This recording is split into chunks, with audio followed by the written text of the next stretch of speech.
Hello everyone, welcome to the channel YK star chemistry. आज हम हमारा नया टॉपिक डिस्कस करते हैं जो एक क्वेश्चन की फॉर्म में है। क्या है कि why the reactions of higher order are rare. Question क्या है कि कंसेप्चुअल है, जो चीजें हमने पढ़ी है उसी पे बेस है। हमने देखा है कि हमने first order, second order, third order reactions देखी हैं। तो जो मैक्सिमम जो रिएक्शंस है, हम बोल सकते हैं इसको कि number of reactions following first order are maximum.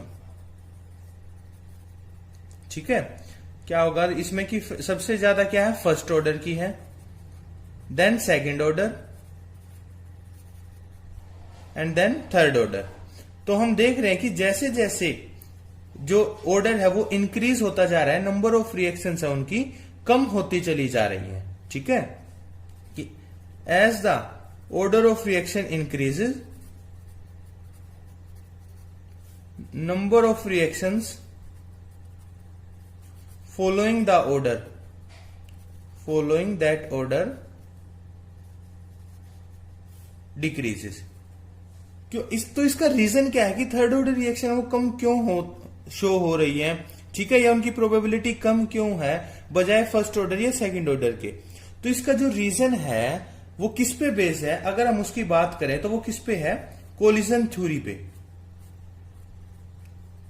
तो जो कोलिजन थ्योरी है इसका जो डिटेल्ड डिस्क्रिप्शन है, ठीक है, वो हम उसके लिए एक अलग वीडियो बनाएंगे जिसके अंदर पूरा जो कोलिजन थ्योरी है, यूनिमोलिकुलर, बायोमोलिकुलर, उसको डिस्कस करेंगे। लेकिन यहां पे जो इसका रीजन क्या है तो वो इसी पे बेस्ड है। तो थोड़ा सा हम इसको डिस्कस करते हैं कि इसमें क्या होता है कि कोई भी रिएक्शन होने के लिए, ठीक है,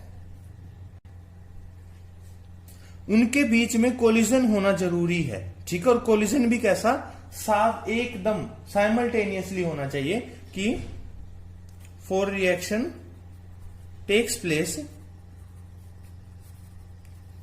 the reactant molecule must collide with each other simultaneously. इसका मतलब कि हमारे पास दो मॉलिक्यूल है, सपोज करते हैं हम ए और बी। तो अगर हमारे रिएक्शन होनी है तो इन दोनों का जो कोलिजन है वो होना चाहिए, और वो कोलिजन भी कैसा, एक साथ होगा, तभी हमारी रिएक्शन है जो कंप्लीट होगी। ठीक है, तो क्या होगा कि जैसे जैसे ऑर्डर बढ़ता चला जाएगा, नंबर ऑफ रिएक्टिंग मॉलिक्यूल भी इंक्रीज होंगे, कि as the order of reaction increases, number of reacting molecule also increase। ठीक है, तो जो रिएक्टिंग मॉलिक्यूल है उनका नंबर भी इंक्रीज होगा।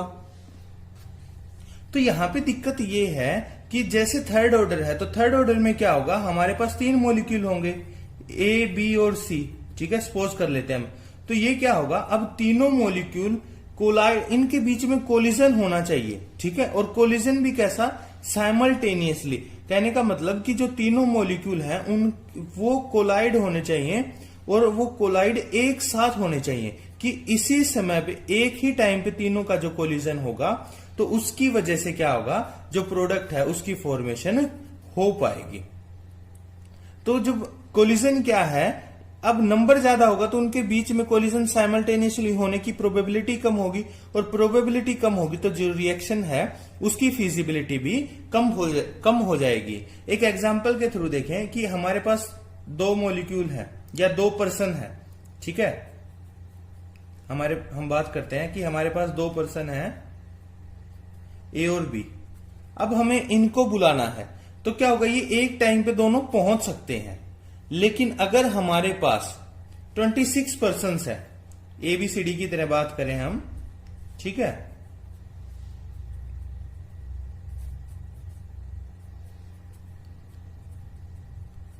हम इनको बोले कि एक ही टाइम पे इनको पहुंचना है। ठीक है, तो जो इनका एक ही टाइम पे पहुंचने की जो प्रोबेबिलिटी है वो क्या है, बहुत कम है, क्योंकि आ तो जाएंगे, ठीक है, इकट्ठे तो हो जाएंगे, लेकिन एक ही टाइम पे प्रोबेबिलिटी इनकी इकट्ठी होने की कम है। तो इसी प्रकार यहां पे भी क्या होगा कि जो मॉलिक्यूल है उनके बीच में कोलिजन तो हो सकता है, लेकिन साइमल्टेनियसली कोलिजन होना चाहिए एक ही टाइम पे, और उसकी प्रोबेबिलिटी जैसे जैसे ऑर्डर बढ़ता चला जाएगा कम होती चली जाएगी, और कम होगी तो क्या होगा, जो रिएक्टेंट मॉलिक्यूल है वो प्रोडक्ट के अंदर कन्वर्ट नहीं हो पाएगा। इसी वजह से जो आपकी reactions of higher order are rare, ठीक है। तो यही कारण है कि आपकी जो थर्ड ऑर्डर है वो बहुत कम होती है, इसके बाद जो है वो तो नियरली उनकी पॉसिबिलिटी तो बहुत बहुत ज्यादा कम हो जाती है। तो ये जो है कंसेप्ट वो कोलिजन थ्योरी पे बेस्ड है, और इसका कंप्लीट डिस्क्रिप्शन है वो हम अगली वीडियोस के अंदर स्टडी करेंगे। अगर वीडियो पसंद आए तो लाइक जरूर कीजिएगा। Thank you.